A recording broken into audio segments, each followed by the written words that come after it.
Iyo miryango ivuga ko inzara igiye kubicira mu bana babo niyo mazone ya Bugabira, Ntega mu mitumba nka yose, Busoni hamwe n'igice kimwe ca Kirundo. Nk'uko amakuru atangwa akemezwa n'abanyagihugu ku mutumba gw'Ikara muri zone Gisenyi, yemeza ko imvura n'urubura vyagiye biragwa ahatandukanye vyatumye ibitegwa vyarimwe vyose vyuma nk'uko bivugwa n'uyu munyagihugu.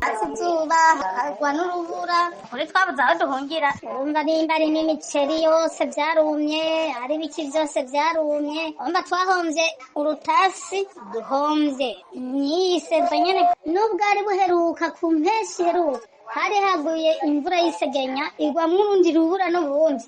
Uriyumvira ikiro c'umuceri kiriko kiragura amahera 600 ubu, kandi ariho wari ukitwa ko weze n'inzara nyene. Kubw'amasoko yacu aho muri aya mazone atandukanye muri komine Kirundo na Busoni, aho bigeze ngo batari bake mu miryango bariko bata izabo baja guca ingero ku bashoboye kuronka umwimbu. Kurikirana kugira inzara bayituze yatuye cyo marabokora atanyisha mu iraza gufasha ngo itanye imfungu abantu bafukure ya ntajya no abantu bariko barangara ku bisi baja gupagasa, numva n'ahantu abantu baba bimbuye abantu baja gupagasa. Muri kino gihe rero abatari bake muri aya mazone basaba yaba abajejwe intwaro babarongoye canke abagira neza kugira ico bakoze bashobore kubagarukirako. Ataruko naho barabona ko ibintu bitagiye kuborohera narirya bari basanzwe bari no mu bukene butagira izina.